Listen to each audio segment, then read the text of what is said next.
Justin. Me again. Sorry to bother you, just that my first flight was canceled, my second flight is delayed, and this is a normal experience now at our federal airports, with our federal airlines. You don't know anything about that because you have your own private jet, and you have had that jet for the last 8 years since you became Prime Minister. But you say you're not responsible for any of these federal problems that your government regulates. You're not responsible, you say, for the 30,000 people who've made complaints about airlines to your federal transportation agency, but who have not got rulings on those complaints. You're not responsible for any of the federal management of these federal assets, and you say that you're pretty much not responsible for anything under your government's watch. For example, you say you're not responsible for the financial and monetary policy that you've led, which has given us 40-year highs in inflation.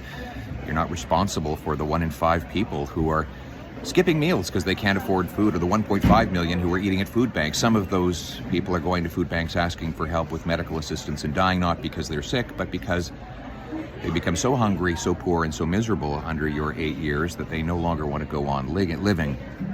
Speaking of people dying, you say you're not responsible for the 32% increase in violent crime and the 92% increase in gang killings that have happened since you took over our federal criminal justice system. You say you're not responsible for the 30,000 people who've died of drug overdoses since you became Prime Minister and began liberalizing drugs, giving out free drugs, free narcotics, and most recently signed a deal to allow British Columbia to legalize crack, heroin, and other deadly drugs that are killing our people. You say you're not responsible for our borders, as we have tens of thousands of people walking illegally across the border, a problem we did not have before you were Prime Minister, but you say you're not responsible for borders, even though border protection is one of the core responsibilities of any federal government.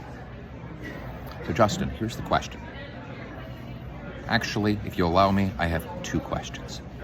If you are not responsible for federal financial and monetary policy, if you're not responsible for federal criminal justice, if you're not responsible for these federal airports, if you're not responsible for our borders, then who is?